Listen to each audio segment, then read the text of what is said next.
Lesson 56 become a volunteer. एक पुरानी कहावत है कि मैं इसलिए रो रहा था क्योंकि मेरे पास जूते नहीं थे, और तब तक रोता रहा जब तक कि मैंने एक इंसान को नहीं देखा जिसके पास तो पैर ही नहीं थे। बहुत ही गहरी बात है ना इस कहावत में। हम अक्सर ऐसा करते हैं ना कि हमारी परेशानी जितनी छोटी होती है ना, हम उसको उतना बड़ा बना देते हैं, और हमारे पास जो चीज़ें हैं उसका आदर करना ही हम भूल जाते हैं। हम ये नहीं सोचते कि हम कितने भाग्यशाली हैं, क्योंकि ऐसे बहुत से इंसान होंगे जिनके पास वो चीज़ें नहीं होंगी जो आपके पास होंगी, लेकिन फिर भी हम अपनी दूसरी परेशानियों को इतना बड़ा बना लेते हैं कि हम अपने जीवन को आदर करना ही भूल जाते हैं। इसीलिए रॉबिन शर्मा हम सभी से कहते हैं कि हम सभी को वॉलंटियरिंग का काम करना चाहिए, स्वयं सेवा का काम करना चाहिए, उन लोगों के साथ टाइम स्पेंड करना चाहिए, या फिर उन लोगों के लिए कुछ करना चाहिए जो हमारे और आपके जितने भाग्यशाली नहीं हैं।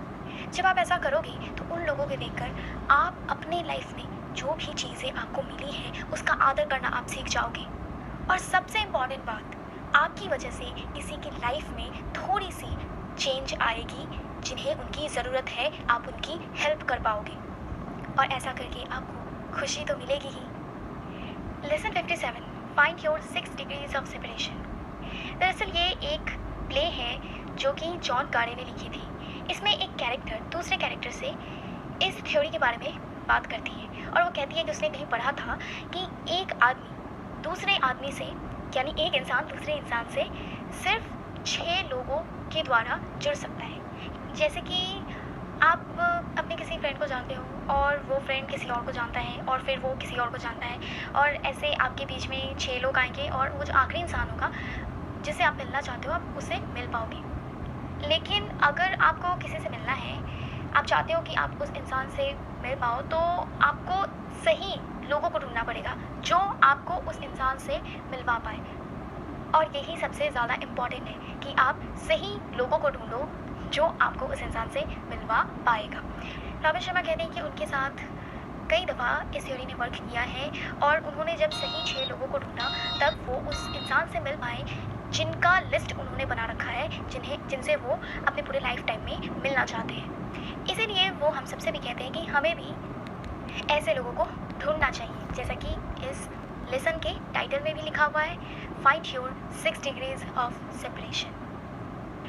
Lesson 58 listen to music daily. यहाँ पे एक सवाल पूछा जाता है आपसे कि आखिरी बार कब था जब आपने एक म्यूज़िक सुना था और उस म्यूज़िक ने आपके ऊपर ऐसा जादू कर दिया कि आप उस गाने को ज़ोर ज़ोर से गाने लगे, और साथ में उसके ऊपर थिरकने भी लगे बिना किसी की परवाह किए हुए। याद आया कुछ कब किया था ऐसा?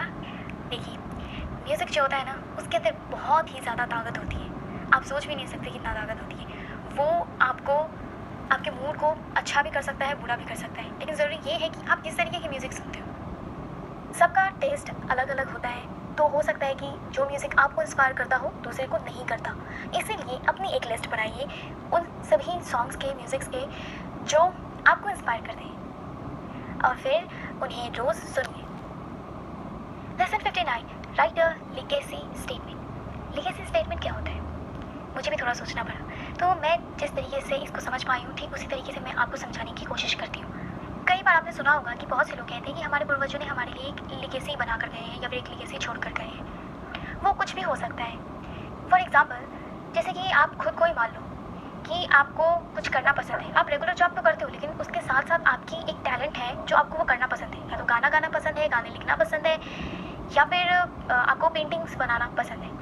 तो आप उसके ऊपर काम करते हो। अपना जो रेगुलर जॉब है आपका, उसके साथ साथ आप अपने टैलेंट के ऊपर भी काम करते हो। आपको जो करना पसंद है उसके ऊपर भी आप काम करते हो। और वो चीज़ें, जैसे कि आपने कोई म्यूज़िक लिखा, म्यूज़िक रिकॉर्ड किया, या फिर पेंटिंग्स बनाई, आप ये सारी चीज़ें आपने अपने लाइफ टाइम में करी, या फिर लिख कर अपने आगे आने वाले जनरेशन के लिए आप छोड़ कर गए। ये एक तरीके की लीगेसी है।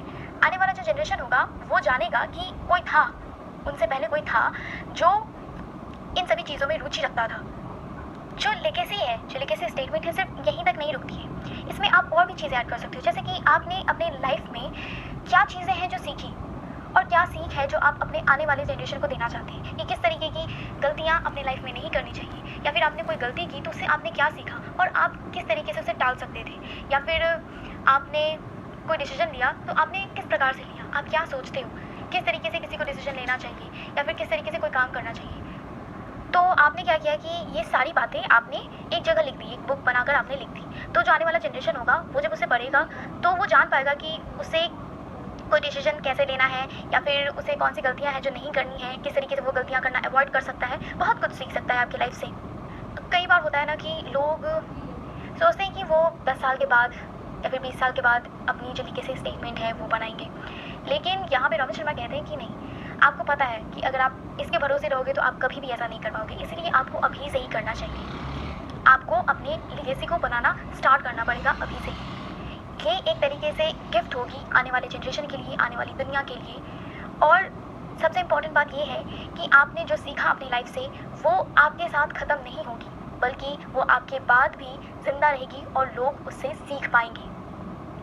Lesson 60, find 3 great friends. Romit Sharma कहते हैं कि जिन लोगों का फ्रेंड सर्किल और फैमिली सर्किल बहुत ही बड़ा होता है ना, तो वो लोग ज़्यादा दिनों तक ज़िंदा रह पाते हैं और बहुत ही ज़्यादा हंसते हैं और उनकी जो परेशानियां हैं वो बहुत ही कम होती हैं, वो कम परेशान रहते हैं। आपको आपके लाइफ में अच्छे फ्रेंड्स बनाना ज़रूरी होता है, लेकिन उसके लिए आपको आपका टाइम, आपका एनर्जी और आपको कमिटमेंट करना पड़ेगा। आप कमिट रहोगे कि हाँ, आप दोस्ती निभाने के लिए तैयार हो, आप तैयार हो अपने कंफर्ट जोन के बाहर निकलने के लिए।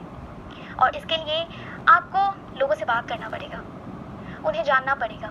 जब आप उन्हें जान पाओगे, उनसे बातें करोगे, तभी आप समझ पाओगे कि क्या सामने वाला इंसान आपको समझ पाता है या फिर आप उसे समझ पाते हो।